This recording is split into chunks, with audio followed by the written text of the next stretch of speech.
이분은 우리 정어리안들이 특별히 사랑하는 분이죠. 정말 우리 정어리 TV와 함께 정치 이렇게 지난 총선 앞두고 많이 우리가 사랑했던 분입니다.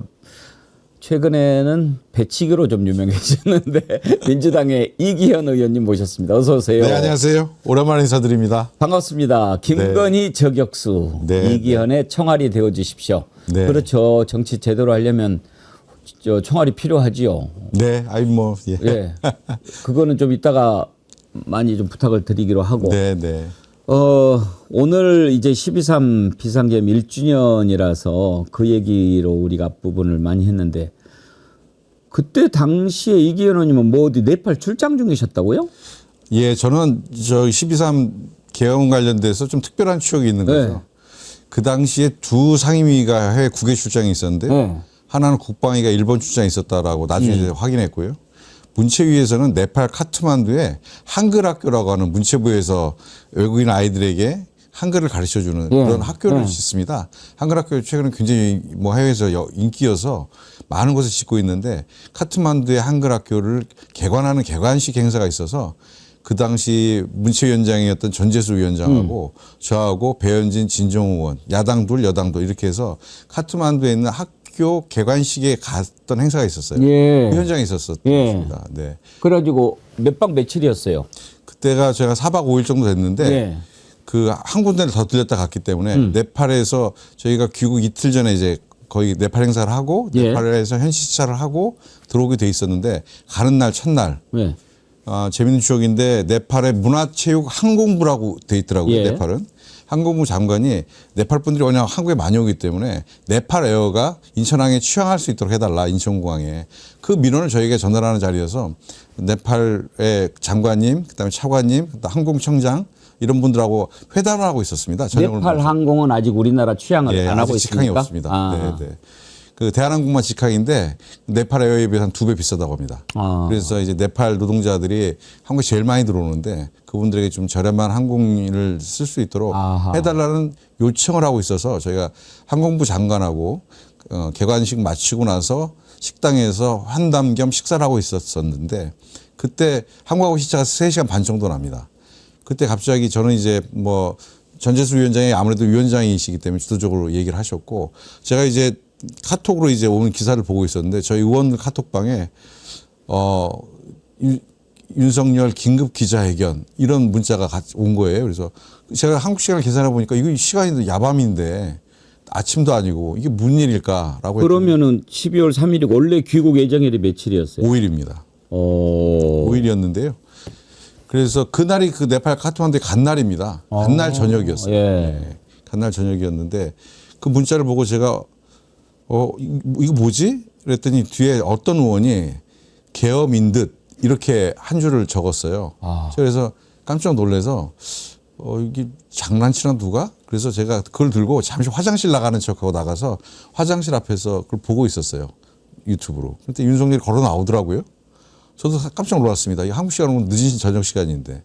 그런데 계엄을 선포한다는 얘기를 듣고 제가 순간 저도 얼어버렸어요.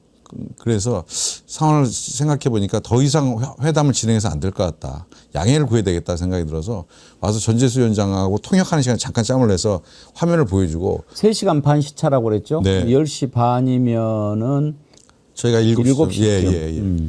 그랬더니 전재수 위원장이 저한테 뭐 나이가 좀 어리니까 저한테 사석에서 형이라고 하는데 형 딥페이크예요. 뭐 믿을 수 없었으니까. 그렇죠.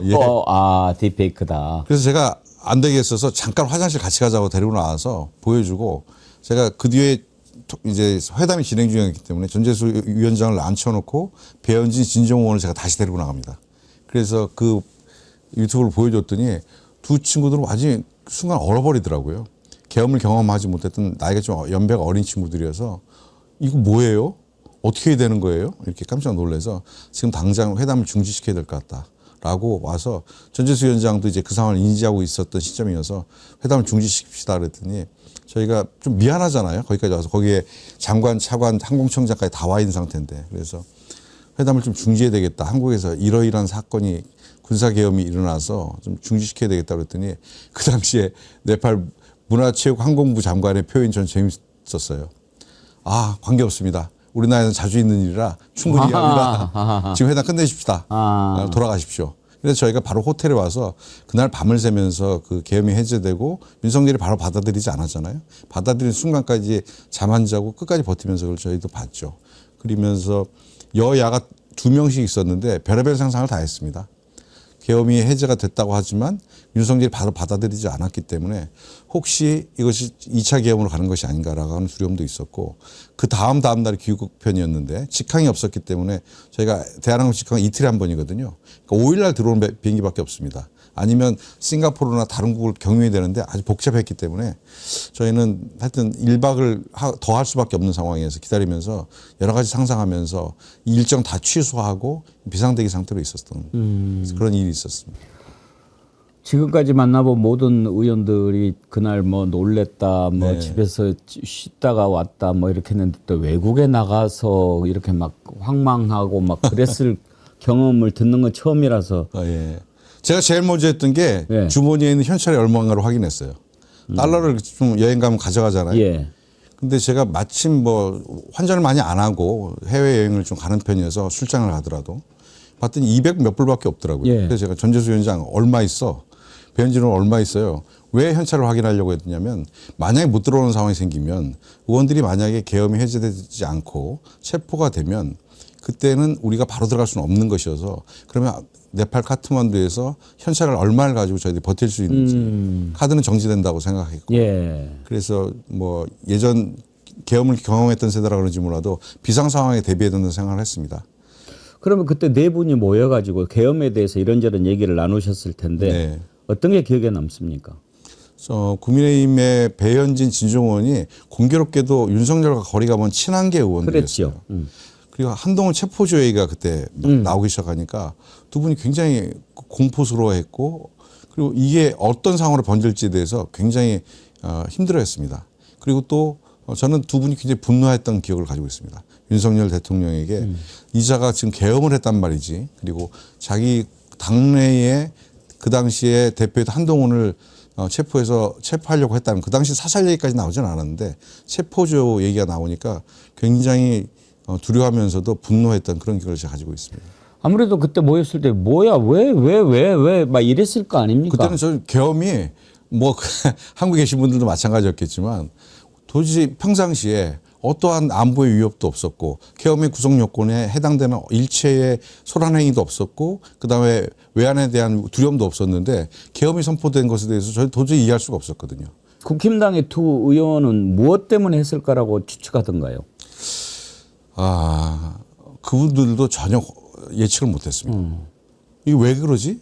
왜 이러지? 단지 이제 두려운 것은 국회가 계엄을 해제했지만 2차 계엄에 대한 공포는 전 가지고 있었어요.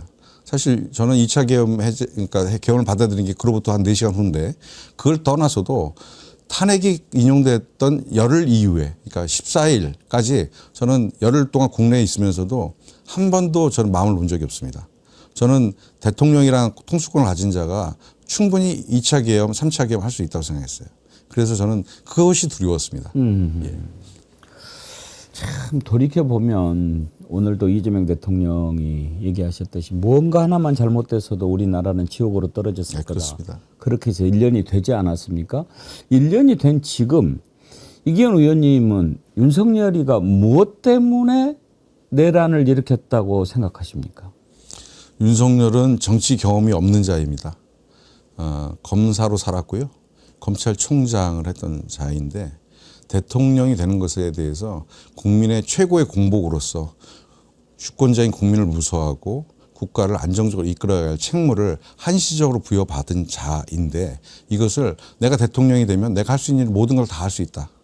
그리고 국민들은 내가 끌고 가면 되고 나를 반대하는 자들은 자기가 언제든지 탄압하거나 제거할 수 있다라고 하는 생각. 그러니까 정치인으로서 가져서는 안 되는 생각. 민주주의 기본 질서에 대한 이해가 없는 사람으로 살았던 것 같습니다. 그것이 본인이 대통령은 됐지만 국회의석에서 소수였고 또 22대 총선에서 압도적 패배를 당한 이후에 그때 저는 뭐 윤석열이 비상대권이라는 표현을 계속 썼다고 하는데 저는 23년 말서부터 야, 이 상태로 내가 대통령 지휘하는 게 내가 생각했던 거 전혀 다른데? 내 마음대로 할 수 있는 게 없는데? 새끼들 다 이거 빨갱이들 아니야? 반체제 인사가 아니라 이건 반국가 인사들이야. 요놈들 내가 언제 한번 손을 봐야지라는 마음을 먹고 있다가 그것이 24년 4월에 있었던 총선에서 패배하면서 그때부터 실행 계획을 세웠던 것이라고 생각합니다. 그래서 신원식 국방부 장관을 7월쯤 김영현으로 바꾸고 그리고 4월에 있었던 그 총선 직후에 있었던 군 인사에서 지금 문제가 되는 사성장군들, 수방사령관, 특전사령관, 그다음 방첩사령관들을 자기 신복으로 바꿔나가기 시작합니다. 그 당시 김용현이가 경호실장이었지 않습니까? 군 인사에 영향을 행사할 수 없음에도 불구하고 김용현이 착실하게 자기 말을 듣는 그리고 일반적으로 보면 승진 쉽지 않았던 이 투스타들을 그중에 충성도를 높일 수 있는 사람들을 뽑아서 올린 거죠. 그래서 그 사람들을 특수보직이라고 할 수 있는 특전사령관 그리고 수방사령관 그리고 방첩사령관을 임명해놓고 김용현 입장에서는 물리적 준비는 다 해놨다. 대통령이 결심하면 된다. 이 얘기를 4월 총선 이후에 바로 실행했다는 것으로 저는 생각합니다. 그리고 제가 국방부장 가야 되겠습니다. 윤석열한테 얘기하고 윤석열은 그래 신원식보다는 당신이 더 믿음이 가지 라고 해서 교체했던 것. 그래서 계엄에 대한 스타트를 끊어놓고 있었던 것이 결국 12월 3일 날 그때 뭐 말로는 예산안이 전에 감액되고 그리고 뭐 검사와 감사원장에 대한 탄핵이 인용이 되고 탄핵을 시도했고 이것에 대한 야당의 폭거에 대해서 자기들이 뭐 엎으려고 오늘 장동혁 표현이 딱 그거 아니겠습니까?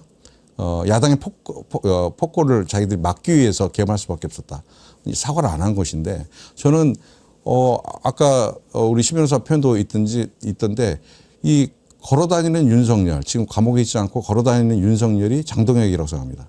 아주 극히 위험한 자입니다. 지금 야당 대표에서 그렇지 이런 자들이 여당 대표에 있거나 정부에서 권력을 가지고 있었으면 저는 계엄을 더하고 국민들에게 정말 총불을 들여야 되고 국민들을 학살할 자들이라고 생각합니다. 정말 위험한 자들이라 이렇게 저는 생각합니다. 지금도 이자가 왜 이런 미친 짓을 했는지 뭐 정확히는 이제 모르겠지만 우리는 그래도 맨 처음에 이자가 내란 일으켰을 때부터 너는 이것 때문에 했을 거다라고는 짐작은 했단 말이에요.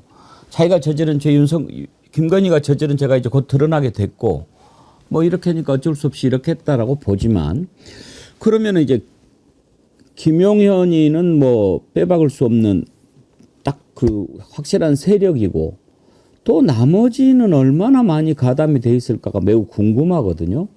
국힘당에서는 어떤 자들이 개입돼 있을 거라고 보십니까?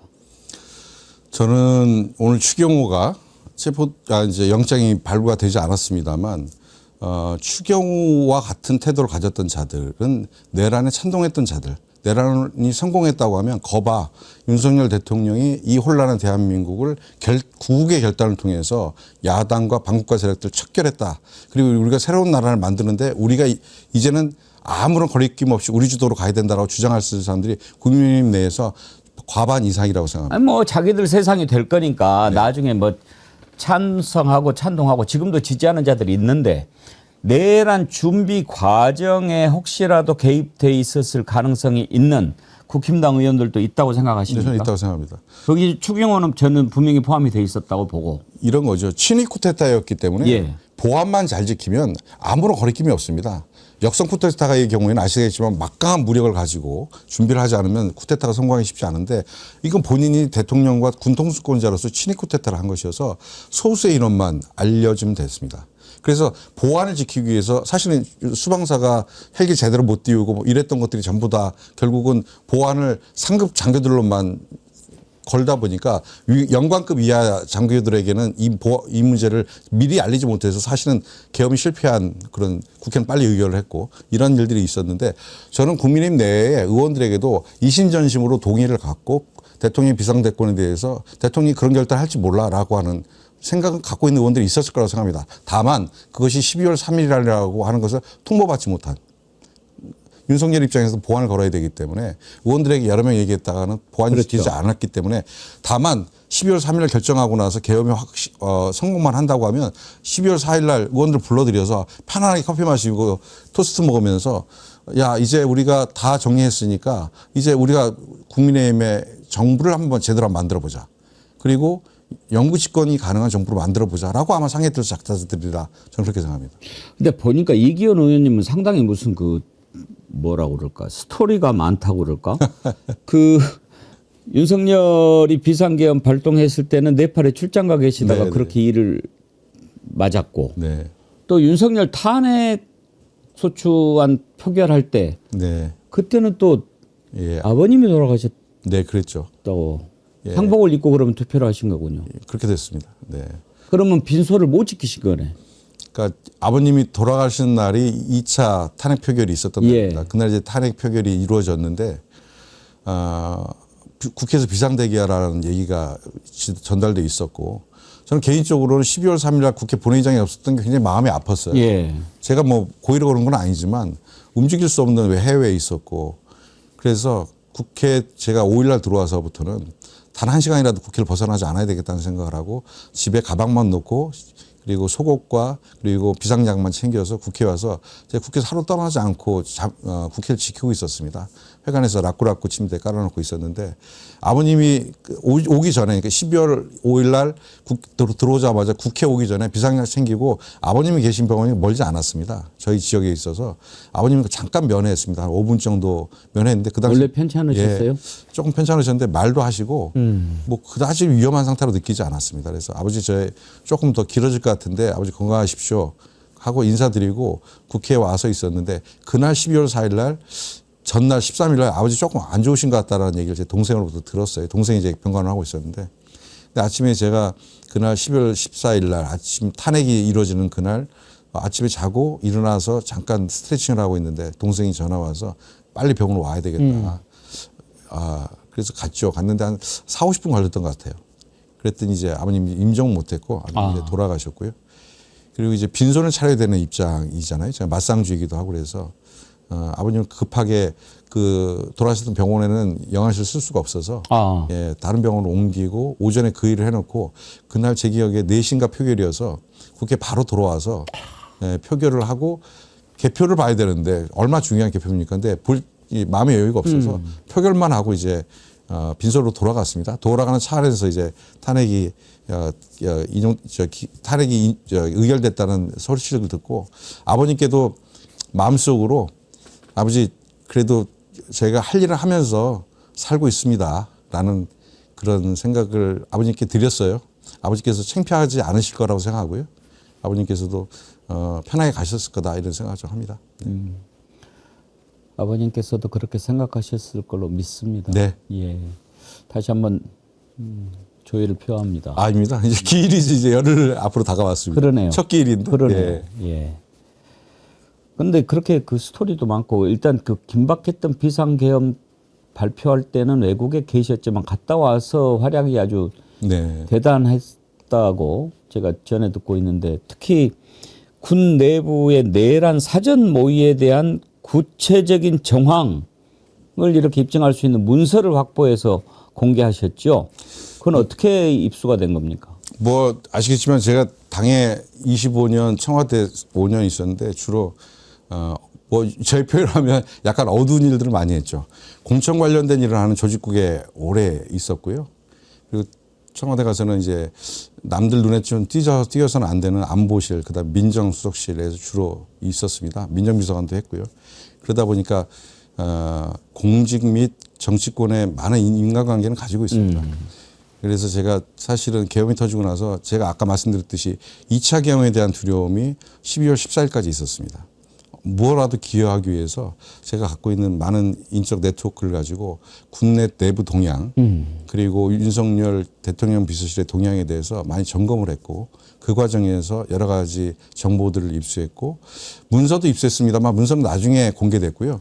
문서를 바로 공개하게 되면 문서를 이게 유출된 곳이 유추될 수 있거든요. 그렇죠. 그러면 이제 이것을 제보했던 사람이 다칠 수 있어서 저는 손으로 필사해서 제가 그것을 다시 쳐서 이렇게 제가 좀 공개했던 적도 있고요.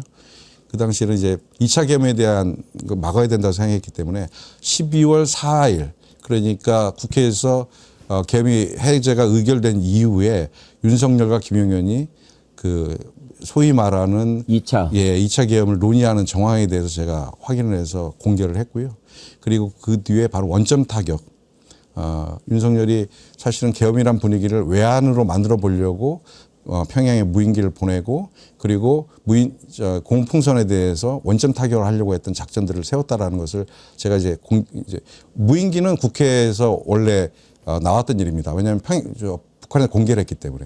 그래서 사실인데 원점 타격 문제는 전혀 얘기가 없었는데 그 문제를 제가 정보를 입수해서 공개를 했었죠. 그때는 저도 합참에서 부인하고 제가 허위의 뭐 정보를 제공한다고 해서 제가 굉장히 공격을 많이 받았는데 저는 제가 복수의 인사로부터 정보를 받았기 때문에 저는 확신했습니다. 그분들이 보통의 직책에 있었던 분들이 아니기 때문에 그랬는데 이번에 수사 과정에서 보니까 원점 타격도 제가 주장했던 공개됐던 대로 준비했었다라는 것들이 다 속속이 드러나고 있어서 미력하나마 계엄이 더 이상 확대되지 않고 하는데 기여했다라고 하는 제 자긍심이 좀 생깁니다. 그렇군요. 그럼 모의는 이제 미리 까버려야 그렇습니다. 못 옮기는 거 아니겠습니까? 그렇습니다. 그런데 2차 계엄을 모의를 했군요. 모의한 것이죠. 예. 예. 아마 저희가 만약에 12월 14일 날 두 번째 탄핵안을 의결시키지 못했다고 하면 그 당시 윤석열이 어떻게 움직였을지 저는 좀 상상할 수 없는 일이 있었을 거라고 생각합니다. 날 탄핵도 못하네 걔가? 야 그러면 내가 이렇게 죽어? 죽어서는 안 되지. 당연히 물리력을 갖고 있는 대통령 뭐든지 할 수 있습니다. 대한민국의 군이라는 물리력은 어마어마합니다. 대한민국의 국방력이 세계 5위권이라고 하잖아요. 대한민국이 가지고 있는 이 공권력의 핵심인 군의 물리력은 상상을 초월합니다. 물리력도 그렇고 일단 이제 오랫동안 그 조직이라고 하는 게 조직은 계속 이어지면은 그 내부에 또 여러 가지 또가 생기지 않습니까? 그런 점에서 조금 다른 문제입니다만 지금 이제 계엄에 가담하고 내란 과정에서 부역했던 자들에 대해서 우리가 좀 속아낼 필요가 있어서 TF가 움직이고 있지 않습니까? 네. 제대로 될까? 이 자들이 어떤 자들인데 그런 걱정이 있거든요. 안 그렇습니다. 하십니까? 저희가 사실은 탄핵이 늦어졌잖아요. 탄핵이 4월 4일 올해 넘어와서 그러니까 계엄이 있고 5개월이 넘어서 이제 탄핵이 이제 진행이 됐습니다. 파면이. 예. 그 과정에서 헌재 탄핵 인용되는 과정까지 아무리 정지되어 있다고 하지만 대통령이 윤석열이었어요. 그런 과정에서 정말 계엄에 동원됐던 군이나 아니면 대통령 비서실이라든지 아니면 검찰이라든지 아니면 여러 이 권력기관 내의 정보들이 외부로 공개되는데 한참의 시간이 걸린 겁니다. 지금 세 개의 특검이 돌아가면서 저는 가장 큰 것은 탄핵 이전의 공무원들의 진술과 탄핵 이후의 공무원들의 진술, 특히 6월 이후에 대통령이 교체된 이후에 공무원들의 진술이 바뀌는 것입니다. 그러면서 실제로 저희들이 아무리 주장했어도 확인되지 않았던 사실이 조금씩 드러나고 있고 직위원 재판부에서 지금 윤석열 재판은 내란의 수괴인데도 불구하고 거의 일반 재판처럼 직위원이 바빠서 내가 좀 빨리 할 수 없어 이러고 있는 거 아니겠어요? 사실이 직위원이 지금 여러 가지 사건들 하고 있습니다. 예. 실제로 내란의 전모를 밝혀내는데 저희가 물리적 시간이 좀 짧았다. 그리고 특검이 돌아가면서 일정한 성과를 내고 있지만 특검도 아직은 부족하다라는 생각을 하고 있습니다. 그래서 국민들이 보시기엔 굉장히 답답하리라고 생각합니다. 하지만 내란을 원천적으로 심판하고 그리고 대한민국 헌정시설을 다시는 이런 일이 없도록 하는 데는 많은 시간이 더 필요하다고 생각이 듭니다. 특검의 경우에는 세계 특검이 이제 곧 종료가 되는데 종료가 된 뒤에는 나머지 사건들은 다 국가수사본부로 이관되어야 되는데 사실 경찰 국가수사본부가 이 큰 일을 해내기에는 현실적인 어려움이 있을 수 있어서 속도감 있게 하기 위해서는 저는 뭐 종합특검을 새로 하나 만들어서 세계 특검이 다 돌아갈 이유는 없을 것 같고 특검을 하나 다시 시작해야 된다라는 생각을 가지고 있습니다. 그러면 어떤 특검을 생각하십니까? 지금 내란 사건 관련돼서 아시다시피 국내 일부만 지금 심판을 받고 있는 것인데 이것에 개입됐던 국정원이라든지 검찰이라든지 기타 권력기관에 대한 평가나 수사가 더 진행되어야 된다고 생각하고요. 특히 V0라고 평가받는 김건희를 중심으로 한 지금 까도 계속 나오고 있는 것이거든요. 제가 뭐 김건희 저격수 이렇게 이렇게 써 있습니다만 제가 문체위하다 보니까 문화 행사에 관심이 많았던 김건희가 무엇을 했을까를 뒤지다 보니까 작년에는 황제의 관람, 올해는 지금 고궁박물관 수장고, 그다음에 어제에 올라가는 경위 등 이런 것들 제가 이제 밝히면서 갑자기 제가 뭐 김건희에 그렇게 관심이 많았던 사람이 아닌데 김건희 저격수처럼 돼버린 것이죠. 그런데 김건희는 정말로 각 분야에서 자기 사람을 신고 자기 이익 구조를 현실화시키려고 굉장히 노력했던 것 같아요. 그런 것들이 지금 드러나고 있는데 아직은 빙산의 일각이다 생각합니다. 저는 왜 김건희라고 하는 대통령 부인 개인인데 공무원도 아닌데 이 사람에 대한 심판이 필요하냐면 이렇게 국정이 어느 한 사람에 의해서 개인에 의해서 선출되지 않은 권력에 의해서 국가 권력이 움직이는 이런 것들은 이제는 정말로 단죄해서 다시는 대한민국 헌정사에 이런 예가 생기지 않도록 저는 엄벌해야 된다라고 생각하기 때문에 더욱더 윤석열과 김건희에 대한 법의 심판 그리고 역사적 심판이 더 필요하다 이렇게 생각합니다. 박근혜 탄핵 과정에서도 보면 주로 이 문체위 쪽 관련된 것으로 뭐 이렇게 일들이 많이 그렇죠. 이루어지더라고요. 이번에도 김건희도 그렇고. 그거는 뭐를 의미합니까? 이 문체위 쪽이 뭔가 해먹을 때가 좀 많습니까? 문화는 저희들이 생각하는 순수 예술도 있지만 예. 문화는 산업이고 권력입니다. 많은 사람의 생각과 삶의 태도를 지배하는 곳이죠. 그래서 저도 문체위를 하면서 문화를 진흥으로 해서 저도 역할을 해야 되겠다. 뭐 이런 아주 초보적인 생각을 가지고 문체위를 시작했는데 문화는 이미 200조 이상의 생산성을 만들어내고 있는 대한민국의 대표 산업이 되어버렸습니다. 이재명 대통령의 공약이 이것을 300조로 해외 수출을 50조로 이렇게 만들어내겠다는 게 대통령의 기본 생각입니다. 이재명 대통령 또 AI, 문화강국 이 두 개를 대표 브랜드로 지난 대선 때 내셨거든요. 저는 시의적절한 공약이었고 그대로 가고 있다고 생각합니다.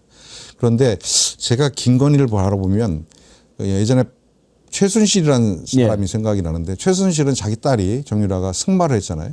예. 그러니까 미르재단이라는 걸 만들고 기업으로부터 대기업들을 뜯어내서 미르재단에 출연하게 하고 그것이 박근혜 퇴임 이후에도 문화체육계 권력을 장악하는데 본인이 어떤 보이지 않는 상황 같은 역할을 하려고 했던 것이고 이것을 제대로 이해하지 못하고 따라만 다녔던 박근혜가 여기에 농락당하고 기업인들이 돈을 내게 하는데 동원된 것이거든요.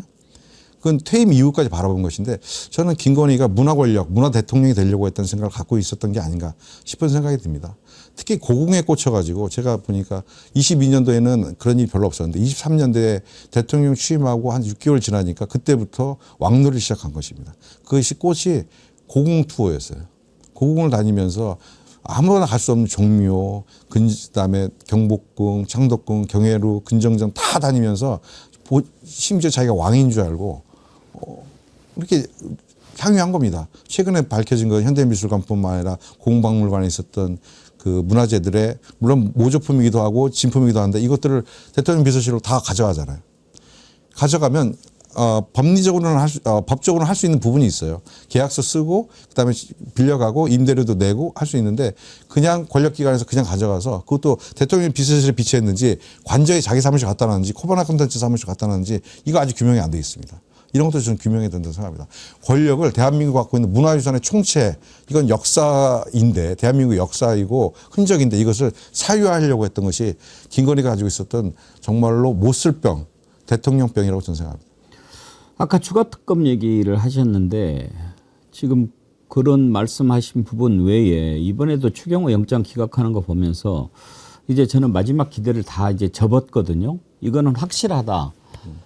지금 영장 기각 이번에도 이정재잖아요. 네. 그 영장 기각 3인방 이자들은 조이대가 꽂아놓은 사람이잖아요. 맞습니다. 그러면 이제 더 이상 기대하는 것은 그야말로 나무에서 고기를 구하는 거하고 똑같다고 생각합니다. 그러면 조이대 직위원 특검도 해야 되는 거 아닙니까? 이제 그것도 이제 절차에 따라서 저희 아시겠지만 법안을 먼저 저희 통과시키고요. 그다음에 특검을 이제 다시 하나 만들어서 진행이 될 텐데 이렇게 내란에 부역했던 사법부를 어떻게 심판할지에 대해서 저희가 눈 크게 뜨고 지켜보고 그리고 각오하고 있습니다. 다만 지금 현재 대법원장이고 그리고 현재 내란 재판을 진행하고 있는 재판장이기 때문에 지금 1심이 곧 나옵니다. 1월 달에 이제 1심이 곧 나올 예정인데 이 1심 결과를 보고 그리고 국민들의 분노에 맞는 국회 운영을 해나갈 그리고 거기에 상응하는 대책을 만들 생각입니다. 그걸 꼭 만들었으면 좋겠습니다. 저는 반드시 내란 청산하고 나서라도 조이대 직위원은 삶아야 된다고 생각을 하는데요. 내일 일단 내란 전담재판부 법안 본회의에 상정하지요. 내일은 아닙니다. 아, 내일 아닌가요? 내일은 4일 날은 본회의가 지금 있기 어려워서요. 예. 다음 본회의는 지금 9일 정도로 예상하고 9일 날. 있습니다. 네. 그럼 그때 상정할 생각인가요? 예, 정기회가 지금 8일 날 끝납니다. 예. 이제 100일 기간의 정기회가 이제 끝나고 임시회가 이제 9일서부터 열리는데요. 9일 때부터는 이제 필버 법안들이 저희들이 걸어야 될 게 사법개혁, 검찰개혁, 그다음에 언론개혁뿐만 아니라 여러 가지 개혁 입법 방안들을 만들어놨는데 지금 아시다시피 저쪽에 다 필버 걸겠다는 거거든요. 그래서 저희가 필버 정상화법까지 준비하고 있는 거 아니겠습니까? 그래서 이 법안의 배치 순서는 아직은 좀 전략적 차원에서는 공개할 수 없는 그런 내용이 있습니다. 그래서 9일서부터 연말까지 그리고 1월까지는 국민의힘과 국회 내에서 지리한 투쟁을 할 수밖에 없을 것이다 이렇게 생각합니다. 그렇게 하면 저희가 한 20가지 정도의 법안을 통과시킬 수 있을 것이다 이렇게 생각하고 있습니다. 내란 전담재판부 처음에 하기로 했을 때 일단 항소심에서는 도입을 하고 이게 빨리만 되면은 1심도 직위원 재판부를 바꿀 수도 있을 거다 기대를 했는데 이게 늦어지면은 1심 직위원 바꾸는 것은 거의 불가능하겠는데요. 지금 현재 물리적으로 보면 예. 여러 가지 위험 요소들이 있습니다. 예. 네, 지금 밖에 보면 그러면 윤석열에 대한 구속 시한도 있는 것인데 물론 법에 집어넣어놔서 윤석열을 풀어주는 것은 막을 수 있겠지만 재판부가 새로 바뀌는데 또 짜는데 시간이 지리하게 걸립니다. 법안 통과시키는 데 기간 또 그 법에 규정된 대로 재판부를 구성하는 데 기간이 걸리면 이 재판이 1심이 1년 이상이 걸려버릴 수가 있어요. 이런 것은 저희한테 큰 부담이어서 믿고 맡겨주시면 저희들이 1심 결과와 그리고 내란 재판부의 설치 그리고 적정한 시점에서 충돌하지 않도록 잘 관리하도록 노력하겠습니다. 알겠습니다. 1주년을 맞으면서 이런저런 얘기를 했는데 당내 문제 조금만 더 여쭤보고 마칠게요. 지금 김병기 원내대표 비서실장 맡고 계시잖아요. 네, 그렇습니다. 비서실장이면 아주 중책인데 근데 김병기 원내대표하고 정청래 대표하고 뭐가 좀 처음에 잘 안 맞는다 막 이런 얘기들이 나왔잖아요. 네. 왜 그런 얘기가 나왔습니까? 제가 보기에는 두 분들의 스타일 차이일 수 있어요. 그러니까 정치적 지향은 이재명 정부의 성공 그리고 내란 척결 그리고 명지생경제 회복이라는 큰 대의에 두 분의 단 일에 시각 차이가 없습니다. 다만 저도 이 정치권에 30년 이상 있다 보니까 정청래 대표는 야생마 같은 스타일이시죠. 정치를 어린 시절에 시작했고 그리고 산전수전을 겪어서 이렇게 오신 분이고 김병기 대표님은 아시다시피 국정원 직원이었어요. 25년 국정원에 있다가 국정원에서 나오시고 정치를 시작하셔서 이제 삼선 의원이시고 한 번도 떨어진 적이 없고 이렇게 오셨기 때문에 김병기 대표님은 좀 반듯하신 분이고 조직의 질서에 굉장히 중요한 가치를 두시는 분이기도 합니다. 그리고 해야 할 일에 대해서는 또박또박 해나가야 하는데 이것이 소란을 피워서 그르치는 일에 대해서는 본인도 굉장히 동의하지 않으세요.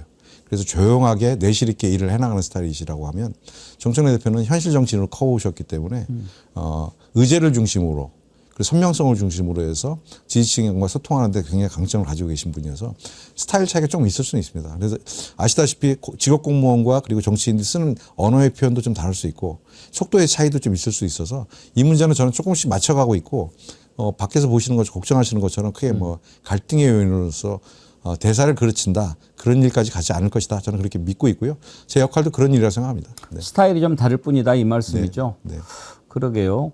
뭐 저도 그렇게 생각하는데 요즘에 우리가 방송에서 정청래 대표, 김병기 원내대표 얘기를 못 하겠어요. 왜냐하면 나오면 이제 막 갈릴 정도로 그거는 저는 이렇게 뭐 갈리고 지지가 이렇게 뭐 의견이 갈리고 그럴 때 지지자들을 비판해서는 절대 안 된다고 생각합니다. 맞습니다. 그렇게 만든 게 누굽니까? 그런 얘기가 안 나오게 해야죠. 저는 오늘도 이재명 대통령이 지금 우리가 빛의 혁명으로 일으켜 세운 12.3 1주년을 맞아서 대국민 특별성명을 발표하고 또 기자회견을 하고 중요한 메시지를 너무 많이 내서 오늘 저녁에 시민 대행진 때는 메시지를 안 낼지도 모른다 이런 얘기까지 하는 판인데 문인석 원내수석 부대표하고 김남국 디지털 소통 비서관하고 주고받은 문자가 이렇게 뉴스에 나가가지고 지금 완전히 먹잇감을 던져주지 않았습니까? 이게 무슨 짓입니까? 네, 좀 불철저함이 좀 있었던 것 같습니다. 그 문제에 대해서는 두 분이 아마 해명하셔야 될 일이다. 해명해야죠. 예, 해야죠. 네. 아니 우리가 그 비판하고 막 그랬는데 그리고 그렇게 부주의합니까? 수석 원내 부대표면은 좋은 자리에 앉죠. 네, 그렇죠. 거긴 다 카메라 기자들이 이렇게 24시간 카메라 대놓고 있는 거를 모릅니까? 그건 뭐합니까 그게? 아마 본인이 곧 언론에 입장을 내실 것으로 제가 알고 있습니다. 아무튼 그런 거 보면은 정말 막 힘이 빠지고 속이 막 팍팍 상하죠. 주의하겠습니다. 죄송합니다. 우리 의원님이야 그걸 보면서는 속이 많이 상했는데 한 가지만 더 여쭤볼게요. 네. 어저께인가요? 예산안 합의를 했잖아요. 네. 저는 그걸 보고 안 믿겨졌어요. 그러셨죠? 지금 저자들이 어떤 자들인데 그거를 그냥 합의를 해줬다고? 이건 분명히 뭔가 있어. 제가 납득할 수 있는 설명을 좀 해주셨으면 좋겠습니다. 어떻게 이루어졌습니까? 그냥 쉽게 제 표현대로 하면 좀 거친 표현이긴 한데 2년을 굶어서 그렇습니다. 저자들이? 네. 지금 22대가 들어오고 아시다시피 작년 우리 개헌 국면에 있었던 예산안이 감액만 하고 징역을 하지 않고 끝났습니다. 예. 아시겠지만 국회 예산 편성권은 없습니다. 예산 편성권은 행정부인 기재부가 해오는 것이고요. 국회는 심의하고 감액만 할 수 있습니다. 징역을 할 경우에는 행정부의 동의를 받지 않으면 단 10원도 징역할 수 없습니다. 그런데 아시다시피 감액하는 범위 내지는 전체 예산에서 2~3% 범주 내에서 그동안 국회에서 의원들이 가지고 있었던 자기 지역구 관리에 필요한 예산들을 조금씩 넣어서 이것을 예전에 쪽지 예산이라는 것을 넣었지만 지금 쪽지 같은 건 통하지 않고요. 상임위 심사를 통하거나 아니면 행정부에 동의하는 예산 징액들이 있어 왔는데 작년에 22대 총선 당선된 국민의힘 의원들이 단 한 푼도 자기 지역에 자기 예산을 가져가지 못했다는 것이 있었어요. 이게 이제 2년 차가 되고 지방선거 앞이 되니까 저는 저 친구들이 저도 처음에 저렇게 쉽게 동의해 줄 줄 상상을 못했어요. 예. 이재명 정부가 했던 핵심 예산안을 그대로 다 통과시켜 준 것이거든요. 예. 굉장히 파격적인 조치가 있었던 것이고 그래서 국민의힘 내에서 이거는 사실은 정치하는 사람이라면 야당으로서 야 이렇게 하는 건 아니지라고 했을 텐데 야 그래도 이렇게 해줬으니까 이번에 합의하고 가자. 그리고 저희가 문희석 수석과 김병기 대표님께서 협상을 인도주의하셨는데 만약에 원칙적으로 당신들이 이재명 정부 예산에 손을 댄다든지 아니면 계속 지리하게 시간을 끈다고 하면 그럼 원칙대로 가겠다. 우리 예산은 단독 처리하고 우리 욕을 먹더라도 다 처리하고 갈 테니까 각오해라. 라고 협박했던 것도 좀 통했다 저는 이렇게 생각합니다. 그랬군요. 아니 이제 조금 2년을 굶었다 아주 쉽게 얘기해 주시니까 또 같았는데 뭐를 주고받았길래 저자들이 그럴 자들이 아닌데. 대통령이실 예산 10원도 삭감 못했고요. 예. 뭐 국회 예산도 마찬가지고. 예. 문재인 정부가 이제 AI 그다음에 문화강국 그리고 저희들이 가져가려는 민생 경제 회복을 위한 모든 예산들은 준비한 만큼은 다 지금 저희가 확보했다 이 말씀 드립니다. 알겠습니다. 네. 오늘 또 옛날 얘기까지 시원시원하게 다 이렇게 들려주셔서 감사드리고. 네. 김건희 저격수 이기현의 청와리 되어 주십시오. 여러분들 많이 성원해 주십시오. 이기현 의원님은 제가 보증합니다. 정말 우리 민주주의 대한민국을 바로 세우는데 필요한 인재니까요. 여러분들 많이 후원해 주시고 제가 항상 말씀드립니다. 정치인들 후원을 잘해야 그 나라 민주주의가 제대로 자라납니다. 이 후원은 그냥 보태해 주는 게 아닙니다. 잘하라고 하는 건데요. 이거 나중에 다 또 세금 환급 받거든요. 그러니까 깨끗하게 정치하라고 우리가 도와주는 거니까 이걸 베푸는 거라고 생각하셔도 안 되고요. 이기현 TV도 갖고 계신데 지금 구독자가 6,750명? 네. 지금요 구독 눌러주세요, 여러분. 이기현 TV 구독 눌러주시고 후원도 많이 해주시고 그렇게 해서 우리 정어리 TV가 만들어낸 국회의원이거든요. 맞습니다. 예, 우리가 한번 좀 밀어줍시다. 저도 지금 보고 있는데 여러분들이 많이 구독 눌러주실 거라고 믿습니다. 네. 많이 눌러주시고. 김건희 저격의 한 2년간의 역사가 저희 이기현 TV 다 실려 있기 때문에 오시면 심심치 않게 재밌는 콘텐츠 다 보실 수 있습니다. 알겠습니다. 네.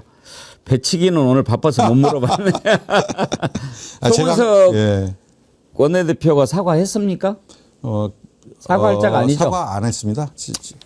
그자는 지난번에 정청래 대표한테 죽었으면 좋았을 텐데도 사과 안 한 자 아닙니까? 사과 안 하고요. 제가 좀 기분이 나빴지만 더 이상 문제를 가져갈 생각이 없어서 사실은 제가 좀 당한 건데 이상하게 제가 좀 조금 체격이 더 크다는 이유로 제가 가해자인 것처럼 공격을 받아서 속상할 때가 많습니다. 사과 기대하지도 마십시오. 사과는요 인간이 하는 겁니다. 예, 그런 거 네. 기대 안 하시는 게 맞습니다. 오늘 말씀 감사드리고 네. 종종 나와주세요. 예. 불러주시면 언제 예, 나오겠습니다. 종종 뵙겠습니다. 고맙습니다. 네, 감사합니다. 예. 네. 민주당 원내대표 비서실장을 맡고 계신 이기현 의원님 만나봤습니다. 12월 3일 날 얘기도 듣고 탄핵대 얘기도 들었는데 여러분 많이 성원해 주십시오.